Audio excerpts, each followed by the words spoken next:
Bonjour, donc je m'appelle Anne Bonnerue, je suis enseignante en histoire-géographie, ancienne enseignante de Bienvenue Martin et actuellement en poste provisoire à Albert Camus. Alors Luis Campagnico, je suis également professeur d'histoire-géographie et de MC, ancien professeur de Bienvenue Martin et affecté à titre provisoire au collège Jean Bertin à Saint-Georges. Alors nous sommes devant le collège Bienvenue Martin, qui est là. C'est silencieux, évidemment, c'est samedi. Il est vraiment fermé, c'est définitivement fermé. Oui, c'est fermé, puisque ce qui était attendu par le département depuis 2016, par l'ancien président et le nouveau, c'était que le préfet donne que l'État donne son aval dans la fermeture de ce collège. Et c'est ce qui a été fait par le préfet Latron, donc il est définitivement fermé. Il a signé, puis il est parti. Il a signé, il est parti. Et il s'est fait remplacer, son successeur. Oui. Alors, là nous sommes au mois de février. Est-ce que vous pouvez établir une sorte de bilan ou un point à mi-parcours d'année, puisque ça fait 5-6 mois maintenant que les quelques 420 ou 440 élèves du collège Bienvenue Martin, depuis la rentrée, ont été répartis dans 3 collèges, je crois, de l'Auxerrois. 4 collèges. Le bilan, c'est que, alors, sur le fonctionnement au quotidien, il y a des dysfonctionnements, puisque les travaux d'aménagement, les travaux de rénovation qui avaient été faits dans les autres établissements ne prévoyaient pas à l'époque que les effectifs puissent monter autant. C'est-à-dire que là, on approche les 700 élèves. Les travaux, ils étaient faits dans une optique où le département avait fixé un seuil d'accueil dans cet établissement à 500 élèves. Or là, on approche 700. Donc forcément, ça coince. Dans tous les collèges ? Dans tous les collèges. Alors certains peut-être un peu plus, mais vraiment... Paulbert doit être plus important, je crois. Paulbert doit avoir des prévisions plus importantes. Mais quand on interroge les collègues, puisque nous, on est sur 2 établissements, mais quand on discute avec les collègues, les travaux qui avaient été faits n'offrent pas dans les salles de classe la possibilité d'accueillir beaucoup plus d'élèves en réalité. Donc il y a ça, c'est-à-dire des travaux qui n'ont pas été adaptés à accueillir beaucoup plus d'élèves, et c'est le cas maintenant.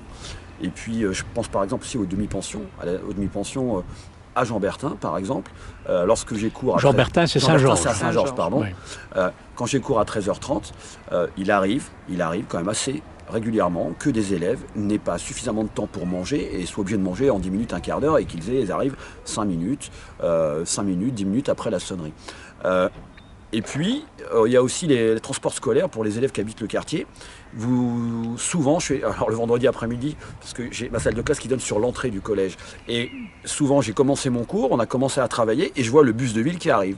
Je vois le bus qui arrive, donc avec des élèves qui ensuite sont obligés de repasser par la vie scolaire. Donc vous imaginez bien, 5 minutes, 10 minutes de retard aussi. Donc ça a une incidence clairement. Alors, sur le fonctionnement et sur les habitudes des collégiens. C'est pareil sur la répartition des locaux. Les locaux ne sont pas adaptés pour autant d'élèves. Par exemple, Albert Camus, la vie scolaire est pas assez importante actuellement pour les 700 élèves quasiment qu'on a actuellement. Qu'est-ce que vous appelez la vie scolaire ? La vie scolaire, c'est tout ce qui est, comment je pourrais dire, surveillant, enfin qu'on appelait anciennement les surveillants, et puis les conseillères principales d'éducation. Donc on a récupéré quand même un demi-poste de CPE, qui, pourtant, il n'y a pas de locaux pour accueillir ce demi-poste de CPE. Donc, c'est-à-dire que la collègue n'a pas de bureau. Elle est en train de squatter le bureau de quelqu'un d'autre pour pouvoir faire son boulot. Donc ça, c'est une chose. C'est plein comme des œufs, c'est-à-dire qu'on n'a même plus une salle pour accueillir des parents, par exemple. Quand on veut accueillir des parents, toutes les salles sont prises, complètement. Il n'y a pas du tout de choses pour pouvoir justement aménager des temps pour recevoir les gens, des temps pour... voilà. Dois-je comprendre que les collèges d'Auxerre sont saturés et au taquet ? Actuellement, oui. Alors, on nous parle d'évolution démographique, d'accord, qui serait déclinante.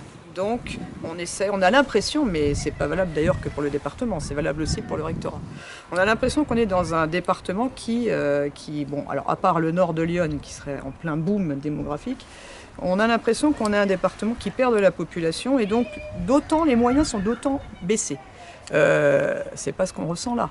Et en plus, je crois que les projections démographiques ne sont pas tout à fait celles qui étaient imaginées. On l'a vu, il y a un certain nombre d'études qui avaient été produites par par le département qui ont été des études qui proposaient des scénarios qui étaient erronés. Sur les projections, on sait que dans les collèges, dans la population des collégiens, il y a une population qui continue à augmenter jusqu'au pratiquement au milieu des années 2020. Donc là, on va encore voir des effectifs augmenter. Toute l'année, il y a des élèves qui arrivent dans les établissements. Alors, vous me direz, alors s'ils partent d'un établissement auxerrois pour aller vers un autre, c'est pas si grave, mais c'est pas forcément le cas. Et donc là, à chaque nouvelle arrivée, ça va devenir un peu plus difficile.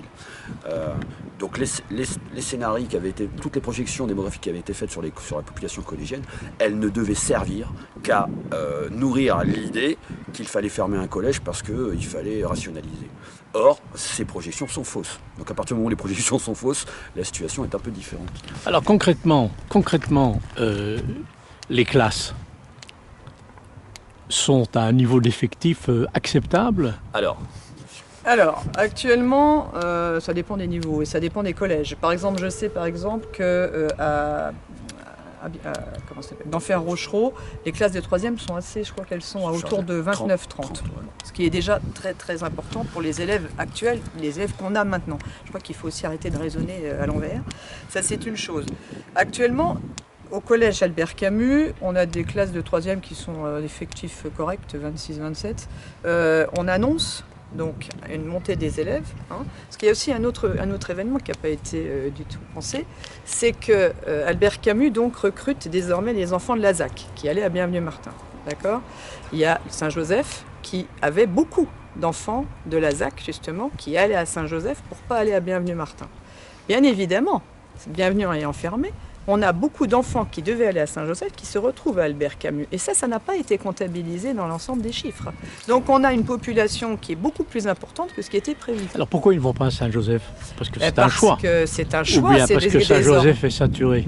Ah non, c'est parce que c'est un choix. C'est parce que ces familles qui voulaient éviter Bienvenue Martin, on va quand même... On sait qu'il y a des stratégies familiales, d'évitement, et on sait d'un collège de REP. On sait que c'est ce qui fait qu'à terme, dans certains territoires, parce que nous, il y a quand même des élèves qui viennent de l'extérieur, mais on sait qu'il y a dans certains territoires, les problèmes de mixité sont en lien avec ça, avec des stratégies parentales qui ne souhaitent plus mettre leur enfant parce qu'ils considèrent que le niveau n'est pas assez élevé et qui du coup envoient leurs enfants dans le privé, parce que c'est le seul moyen d'échapper à la carte scolaire. Ces parents, voyant qu'il n'y a plus nécessité d'envoyer leurs enfants dans le privé et de payer pour que les enfants soient scolarisés, ils vont adopter une autre stratégie. Mais donc du coup, ça a un effet sur les effectifs. Qui n'avait pas été anticipé, bien évidemment. C'est quelque chose qui n'a pas été pensé. À Jean-Bertin, les effectifs sont importants. En 3e, je suis professeur principal d'une classe de 3e où il y a 26 élèves. Alors, on peut considérer que c'est pas important, mais ça dépend du boulot qu'on veut faire avec eux. Ça dépend de comment on travaille. Effectivement, si on se contente de faire son travail en se disant on va y aller à coups de cours magistraux, puis on va avancer. Or, on sait très bien, on s'est rendu compte dans les établissements ailleurs que le nôtre, dans les autres établissements, qu'il y avait aussi beaucoup d'élèves qui étaient en proie à de nombreuses difficultés scolaires. La différence avec notre établissement, c'est que ces élèves en proportion sont moins nombreux que chez nous. D'accord ? Donc ça demande aussi un accompagnement particulier. Pour pouvoir bien faire son travail de professeur, il faut garder des effectifs limités. On a dédoublé les CP parce qu'on s'est rendu compte que ce qui était plus favorable à l'apprentissage de la lecture. Mais l'apprentissage de la lecture, il ne se fait pas en 1 an, il ne se fait pas en 2 ans. Donc si au collège, si à l'école primaire, sur les premières classes, vous favorisez le fait qu'il y ait des petits effectifs, mais que 2 ans après, vous acceptiez l'idée qu'il y ait 30 élèves par classe, mais ça ne sert pas à grand chose en fait. Parce que les apprentissages sont des choses qui mettent du temps qui prennent du temps à se mettre en place. Donc là, on a des effectifs qui augmentent, et donc des conditions d'apprentissage qui se dégradent, et des conditions de travail pour nous qui se dégradent aussi. Forcément. Et donc les conditions de travail pour les élèves du collège Bienvenue Martin qui ont été dispatchés dans les collèges auxerrois se sont dégradées également, sont moins bonnes, puisqu'ils avaient des classes d'environ 20 élèves, je crois. De 20 à 25 au plus fort. De 20 à 25 au plus fort, oui. Oui. Et après, là, il y avait des dispositifs qui existaient. Vous me parliez de moyens. Nous, par exemple, on avait mis en place véritablement ce qu'on appelle l'accompagnement personnalisé. Il y a des établissements où ça n'existe pas. Dans l'Auxerrois. Alors que c'est la loi quand même. Enfin bref. Donc voilà. Il y avait tout un tas un pan de la pédagogie, si vous voulez, qui était adapté au public qu'on avait. Dans certains établissements, il y a certaines choses qui ne fonctionnent pas du tout. En tout cas, qui n'ont pas été mises en place. pour un certain nombre de raisons, hein, que je critiquerai pas.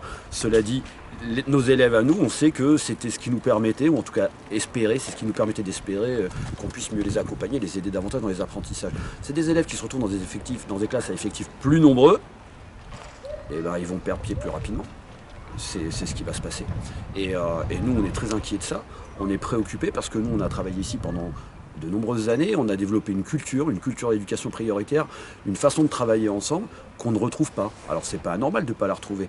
Mais cette culture a été construite parce que c'était comme ça qu'on pensait qu'on pouvait remplir notre mission. C'est d'accompagner au mieux les élèves dans leur travail. Et là, les conditions sont plus réunies. Et pour parler d'effectifs, ça me permet d'évoquer ce qu'avait évoqué Madame Partouche en fin d'année dernière. C'est-à-dire, on avait de sérieuses inquiétudes sur le maintien des moyens REP. On avait eu des moyens REP. Les moyens éducation prioritaire.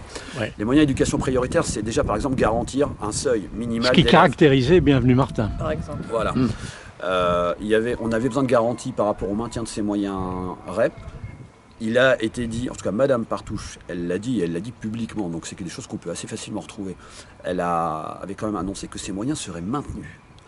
On lui a signifié à l'époque qu'on avait de sérieux doutes sur la capacité à maintenir des moyens et en les dispatchant sur Toulouse-Serrois.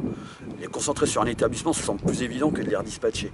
Parce que quand vous dispatchez, il y a une autre logique en arrière-plan, c'est celle aussi des économies. On a redistribué. Ce qui est en train de se passer, c'est qu'on a redistribué tous nos élèves. Et donc en augmentant sensiblement de 2, 3, 4 élèves par classe, vous voyez bien qu'au bout d'un certain nombre de classes, vous allez fermer une classe.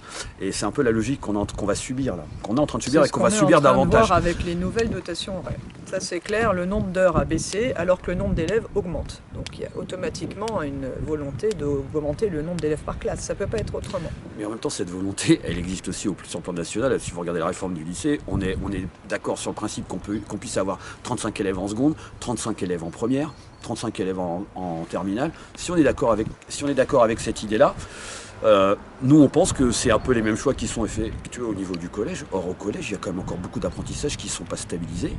Et si ces apprentissages ne sont pas stabilisés, c'est pas en envoyant ces élèves-là à 35 en seconde que ça va être possible pour les collègues de lycée d'accompagner ces élèves dans leur travail. Voilà, il y a des choses, si vous voulez, sur lesquelles on est très vigilant et sur lesquelles on avait déjà attiré l'attention. Mais outre Madame Partouche, des élus, au moins ceux d'Auxerre, avaient garanti le maintien des moyens de la zone d'éducation prioritaire, de la REP, enfin du réseau. Alors je ne sais pas comment, mais bon, alors est-ce que c'était simplement une posture au moment où ça allait fermer Ça dépend pas d'eux. La municipalité, c'est pas sa compétence, clairement. Alors sa compétence, c'est les écoles, mais c'est pas elle qui décide du maintien ou non d'un dispositif national. Donc nous, on a attiré l'attention là-dessus sur le fait que cet établissement, effectivement, il dépendait de la compétence du département, mais il avait quand même la chance de profiter d'un dispositif national avec des moyens nationaux, donc qui n'étaient pas des moyens qui étaient à la charge du département. On n'a pas été entendu là-dessus. Ces élus ont pris la responsabilité, en gros,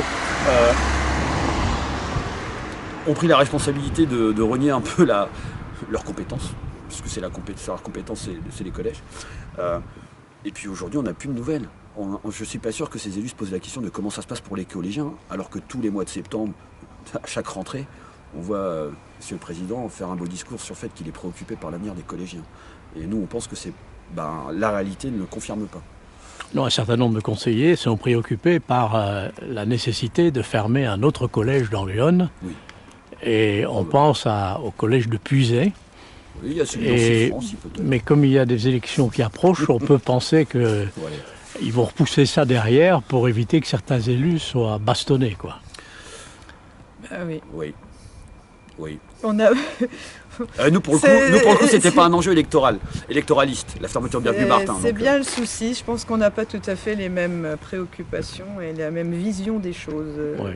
Donc les moyens de Bienvenue Martin qui devaient être maintenus autrement, ailleurs, et que ça posait pas de problème, ça pouvait très bien être affecté. On nous l'a affirmé. Ce que nous, on n'a jamais réussi à obtenir, c'est une démonstration. C'est-à-dire qu'on nous montre sur le papier comment ces moyens allaient être maintenus. Alors, il y a il y a quand même quelque chose qui va être maintenu visiblement. Alors, on ne sait pas encore, on attend. Ce serait le poste. On a un collègue qui a un poste de coordonnateur réseau d'éducation prioritaire. C'est-à-dire qu'il a une décharge sur son temps de service pour travailler avec le premier degré. D'accord ? Ce que j'ai peur, ce qui nous fait un peu peur, c'est que ce soit juste ça s'arrête à ça, en fait, si vous voulez.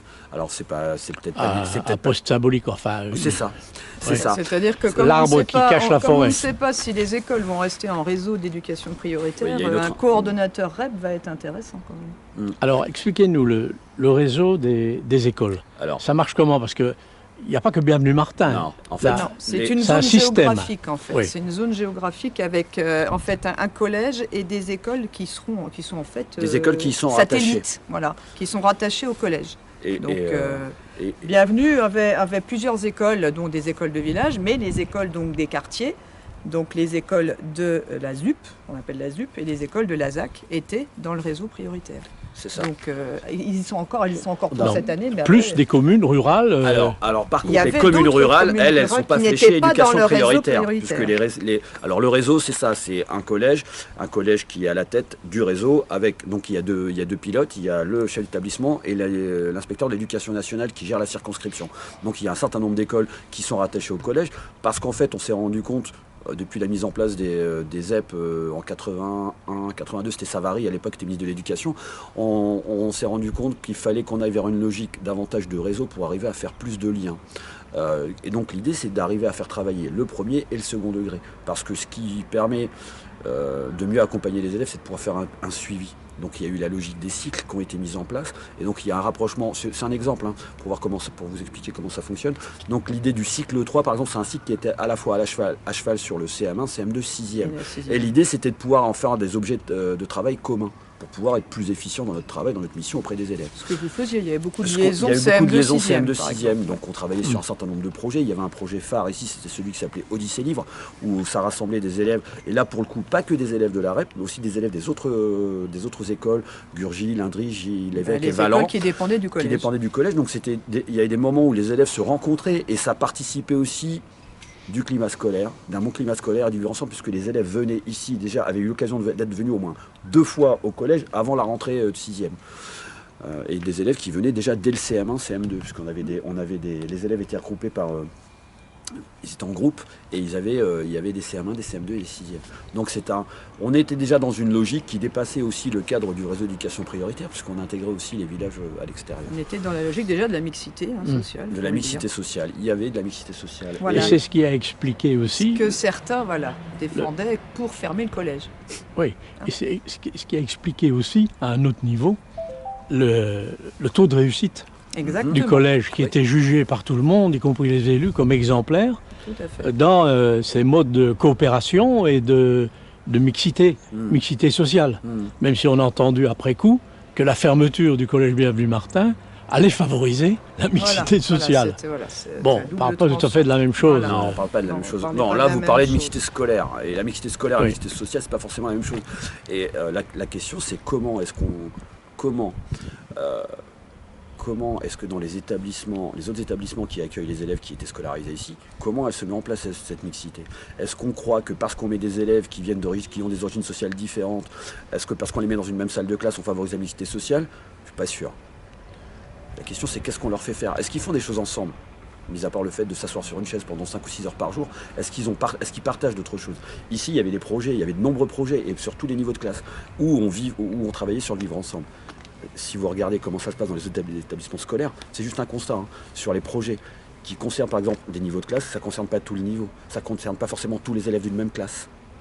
Et ça, c'est un peu problématique, parce que quand vous faites ça, vous mettez en lumière justement, vous mettez en lumière les écarts sociaux. Puisque à partir du moment où vous entrez dans des projets, dans des logiques de projets, où en fait le seul critère c'est celui où vous allez être capable ou pas de payer, vous voyez bien que ça fait ressortir, et cette hétérogénéité qu'on peut avoir dans les résultats, dans le travail, elle est vraie aussi socialement, et elle ressort. Et je pense que ça, je ne sais pas si c'est une bonne chose pour les jeunes. Après, c'est la réalité, c'est la réalité sociale, mais on a le droit de se poser la question. Puisque quand il y avait un projet ici, Et c'est ça aussi la REP, parce qu'on disposait de moyens, on pouvait capter des moyens qui relevaient de la politique de la ville. Et donc on avait des projets, on avait un projet phare qu'on menait depuis, ça fait faire 10 ans, là. Ça aurait fait 10 ans. On avait un projet mémoriel où on emmenait en sortie mémorielle en 3e, on emmenait tous nos élèves de 3e, sans aucune espèce de discrimination. Alors après, il y a toujours des parents qui ponctuellement refusaient d'envoyer, ou alors des élèves qui avaient été sanctionnés à multiples reprises. Mais c'était pas un problème financier, puisqu'on avait un partenariat avec le Souvenir français, avec la Fédération Maginot, qui nous permettait de financer une très grande partie du voyage et de ne demander qu'une petite participation aux familles. Et ça, on ne le retrouvera pas. Non. Parce que si vous augmentez le nombre d'élèves dans un collège, ça va limiter le nombre de projets de ce type.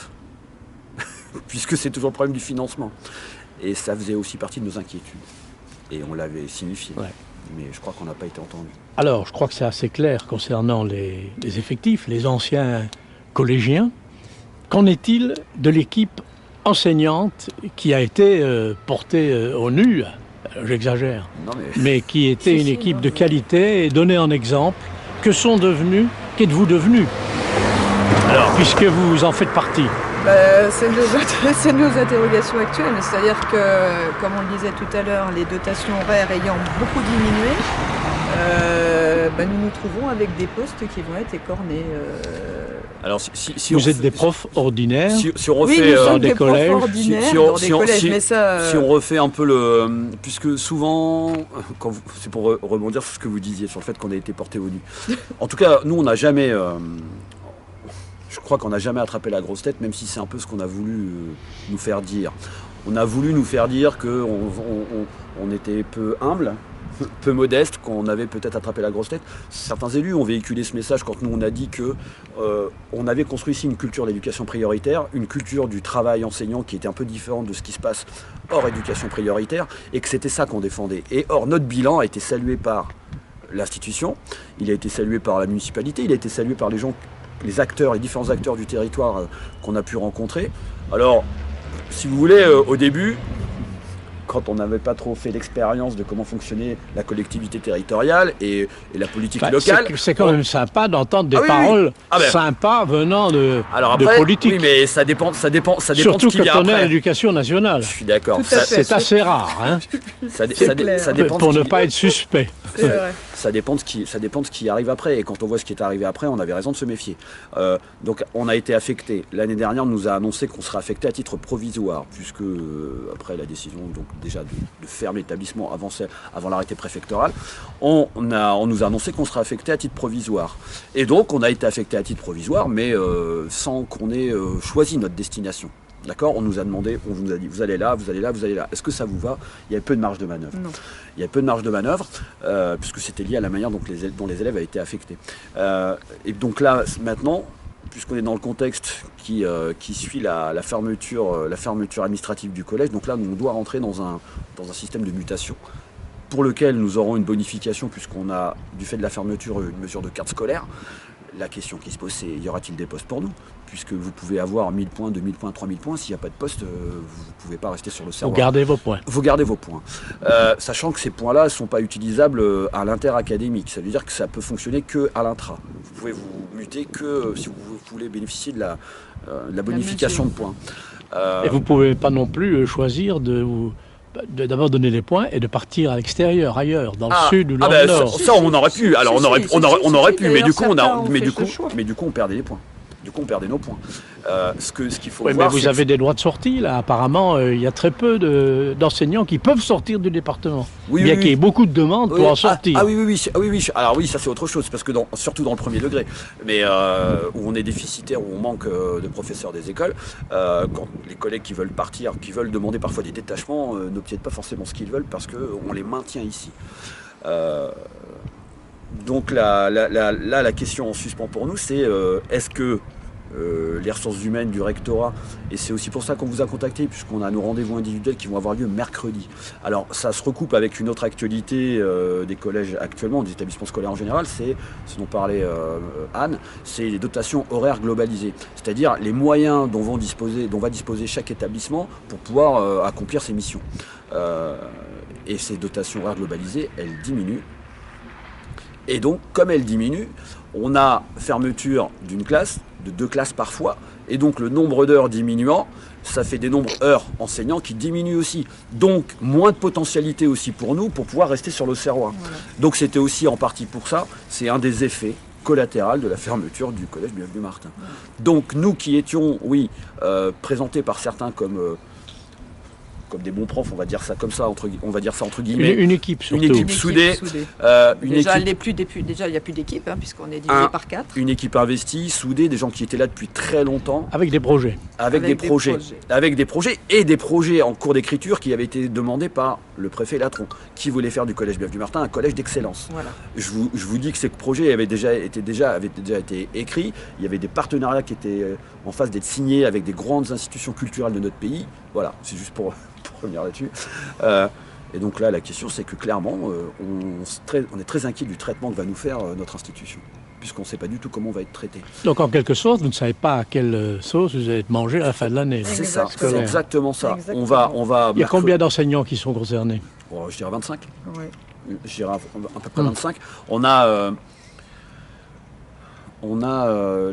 On avait sollicité, si vous voulez, avant ces entretiens individuels, on a écrit donc au rectorat pour ressources humaines parce qu'on aurait souhaité être reçus collectivement et ce droit nous a été refusé. On nous a refusé. Madame la secrétaire générale du rectorat nous a envoyé un courrier dans la semaine en nous disant que c'était pas le choix qu'elle retenait. Elle pensait que les entretiens individuels étaient beaucoup plus intéressants. Alors on est en droit de se poser la question pourquoi ? Parce que c'est beaucoup plus facile de négocier avec une seule personne que de négocier avec un groupe de personnes. Voilà, donc ce sera mercredi et donc ça va avoir une incidence clairement sur la suite de notre carrière. Alors on a des collègues, mais finalement très peu, qui sont plutôt vers la fin de leur carrière. Très peu finalement, hein. Je regarde, il n'y en a pas tant que ça. Bah, moi. Ouais, mais vers la fin, la fin c'est peut-être encore quelques années. Non, donc là on ne sait pas. Donc c'est un moment d'incertitude et si vous voulez, j'y repensais tout à l'heure en venant, on s'était vu il y a 4 ans devant le collège pour une autre interview et donc ça fait 4 ans. Ça fait 4 ans. 4 ans qu'on a été quand même un peu malmenés. On n'a jamais trop parlé de notre cas. On a toujours défendu la situation des élèves, de ce que ça aurait comme impact sur le territoire, parce que nous, on ne raisonne pas qu'à l'échelle de notre salle de classe et qu'à l'échelle de notre établissement. On pense qu'il faut avoir une approche un peu plus globale. Puis à l'avenir aussi, hein, pensons à l'avenir. Et à l'avenir. Et donc là, moi, j'ai pu échanger avec certains élus qui sont très en difficulté. En tout cas, une des difficultés du territoire, c'est son manque d'attractivité. Je me pose la question, en tant que citoyen, en tant que peut-être futur habitant de l'Auxerrois ou de Lyon, en tout cas de l'Auxerrois, et je pense que si je suis parent, je m'inquiète, je m'intéresse aux conditions de scolarité, à l'offre scolaire. Et là, clairement, ce qui a été fait comme choix, c'est de prendre le risque de dégrader l'offre scolaire. Alors peut-être de favoriser le privé, je ne sais pas. Selon les informations que j'ai. Mais là, c'est pas un risque, elle l'est déjà. Oui, elle est dégradée. déjà, mais ça va s'accentuer. Si j'entends bien ce que Tout à fait, oui, vous avez dit depuis le début de cette interview. C'est surtout que je pense que c'est une vision à court terme. Hein, Oui, c'est une vision à court terme. Là, on n'a plus de soupape de sécurité sur le nos quatre collèges sont pleins comme des œufs. Si on a une légère augmentation démographique, on peut pas dire. On ne peut pas savoir. On est dans le bassin de Lyon, voilà. Si le parc d'Appoigny se remplit, se développe, il va forcément se développer au cours des 3-4 prochaines années. Il y a 1500 emplois à la clé. On le souhaite. Où vont aller Et ben voilà. les élèves? Comment on va? Est-ce qu'il va falloir reconstruire un collège? On reconstruira peut-être à Seignelay, puisque ça avait été l'idée à une époque. Bon, voilà, c'est assez étonnant. C'est un risque trop important. Alors, dites-moi, il y a eu une soirée avec d'anciens élèves qui sont insérés dans la société, qui travaillent à Lyon, à Paris et ailleurs. Et certains avec des situations tout à fait remarquables. Oui. J'ai été frappé par certains témoignages, d'abord par leur profondeur et leur côté affectif, émotionnel.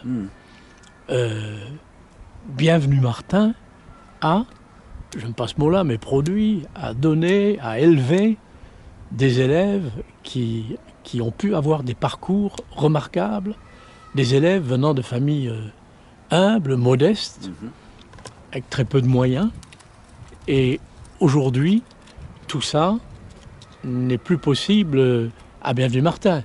Est-ce que c'est encore possible dans les autres collèges ou comment regardez-vous l'avenir de l'offre scolaire, bien sûr, mais y a-t-il des conséquences que vous pouvez déjà tirer de cette situation, finalement, vision comptable? Sociétalement, alors c'est toujours des visions comptables qui s'opposent, ça dépend quels chiffres on utilise. En 2014, la France, en tout cas le ministère de l'Éducation nationale et le gouvernement a fait de la prévention du décrochage scolaire une cause nationale. Donc ça voulait dire quoi? Ça voulait dire qu'on réfléchisse à comment est-ce qu'on peut mieux accompagner les élèves pour qu'il y ait moins d'élèves qui soient en rupture avec le système scolaire, et aussi surtout comment on fait quand les gamins ont coupé les ponts, comment on fait pour les raccrocher dans une logique de la formation tout au long de la vie.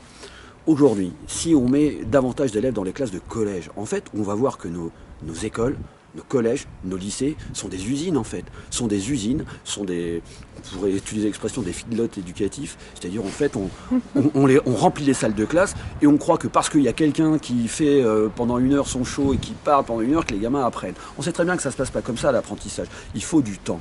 Il faut que les élèves puissent apprendre en classe. Or quand on met 35 élèves par classe, on ne se met pas dans la position où ils vont pouvoir apprendre ils vont faire des choses, mais est-ce qu'ils vont apprendre véritablement? Donc ça veut dire qu'on renvoie toujours à l'extérieur de la classe ce qui se passe, le cœur de l'apprentissage. Puisque le cœur de l'apprentissage, c'est pas simplement de la transmission de connaissances comme ça qu'on va faire oralement. Il faut que les élèves puissent réfléchir. Vous avez 35 élèves en classe, quand vous avez 50 minutes de cours, comment est-ce que vous pouvez donner la possibilité à chacun de travailler? Donc là, on va créer, en fait, on recule, on va créer des difficultés pour plus tard.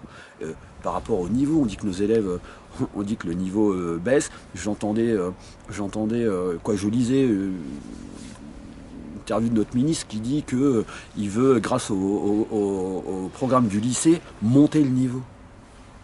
Bah oui, alors là, ça relève de l'incantation. Comment vous pouvez relever le niveau quand vous avez 35 élèves en seconde, 35 en première, je sais pas, je vois pas. Nous, on sait ce que c'est la classe, on sait ce que c'est que de travailler avec les élèves, on sait que l'essentiel du travail doit se faire en classe. Quand vous avez 20 élèves par classe, vous pouvez bosser, quand vous en avez 30, c'est compliqué. Et puis chaque élève, chaque être humain a son propre rythme de développement. Exactement. Et la réalité de l'éducation prioritaire, dans un document qui avait été un peu le vecteur de la refondation de l'éducation prioritaire, il y avait quand même tout un tas de préconisations, qui étaient des préconisations c'était intéressant parce que ça venait suite à une grande consultation de terrain. Donc c'est des choses qui existaient. En fait, si vous voulez, c'était un peu comme des bonnes pratiques qui avaient été identifiées, et donc il s'agissait de répandre, de diffuser.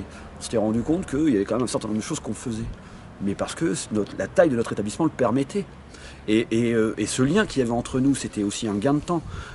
Quand vous recommencez, quand votre équipe, quand un climat scolaire se dégrade, quand les conditions de travail se dégradent, vous allez avoir du mal à garder une équipe. Vous allez avoir du mal à garder des gens qui sont motivés. Et puis clairement, moi j'en fais partie, mais il y avait des collègues qui pensent aussi à quitter l'éducation nationale, parce que c'est pas pourquoi on a signé. On était peut-être protégés ici parce qu'on est dans un établissement un peu à part, mais il y en a qui y pensent. Il y en a qui y pensent parce qu'ils ne trouvent pas aujourd'hui, dans l'exercice de leur métier, ce qu'ils avaient connu jusqu'à maintenant. Et ça, c'est de la responsabilité aussi de l'éducation nationale. C'est-à-dire, et moi on peut être inquiet pour les élèves. On peut être inquiet pour les élèves, pour les plus fragiles. Après, et pour notre société, parce qu'il y a une désaffection réelle des métiers de l'éducation. Si vous regardez les inscriptions au concours, le nombre de candidats au concours, personne ne veut être enseignant. Le nombre de démissions pendant l'année de stage, si vous regardez un peu les statistiques, si vous regardez les graphiques, c'est assez inquiétant. C'est assez inquiétant. Mais on est quand même dans une logique, clairement, et c'est pour ça que le département était un peu c'était du velours pour lui, c'est-à-dire qu'il s'inscrit dans des logiques publiques, il s'inscrit dans des choix, dans des tendances lourdes par rapport aux choix opportunistes. C'est ça, c'était un bel effet d'aubaine pour lui, puisqu'il savait que l'État ne pourrait pas contester la politique qu'il mène lui-même au niveau national.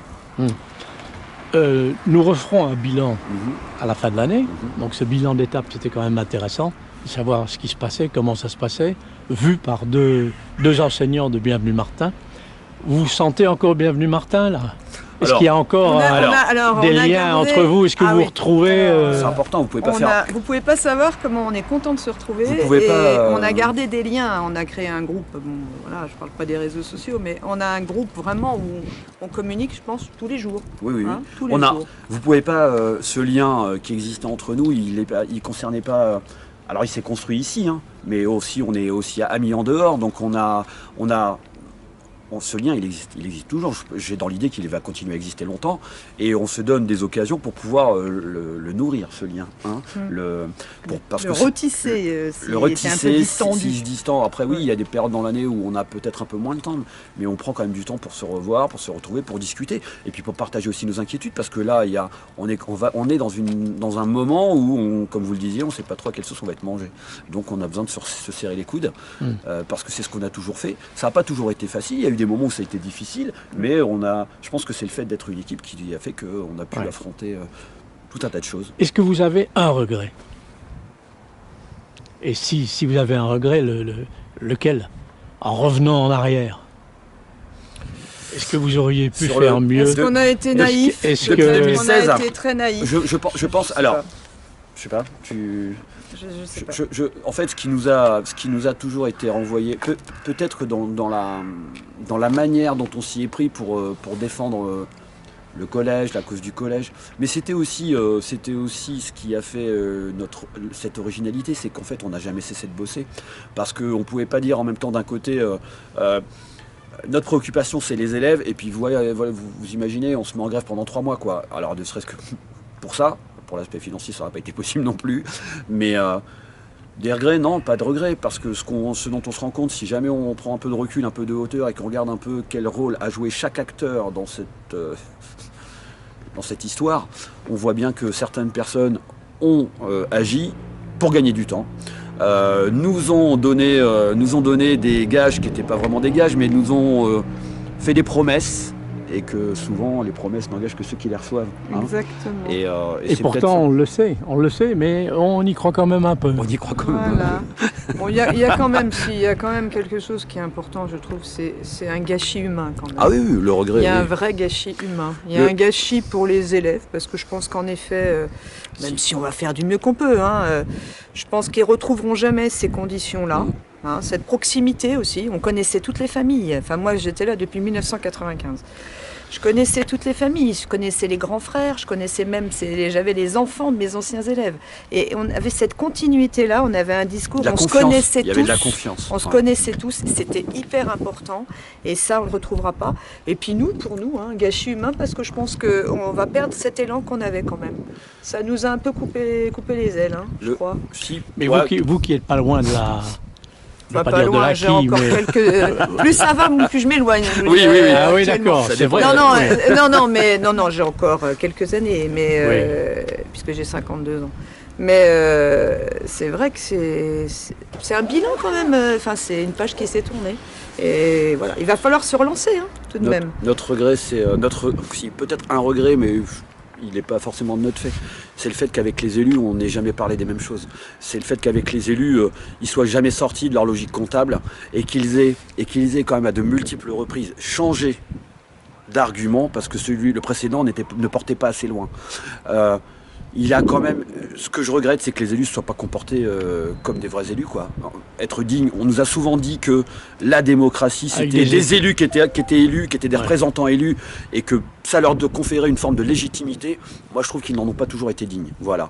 Ils ont avalé des études bidons, qui se sont avérées bidons. On le sait. Ça là-dessus, on a des éléments, qui sont sortis depuis, mais on le savait déjà à l'époque, puisqu'il y avait dans la manière de travailler, il y avait un présupposé qui faisait qu'il fallait trouver des éléments à charge pour fermer Bienvenue Martin. Et le regret, c'est là. C'est-à-dire comment est-ce que des élus peuvent demander à la population de leur faire confiance si sur une question aussi importante que l'éducation, ils ne sont pas réglo.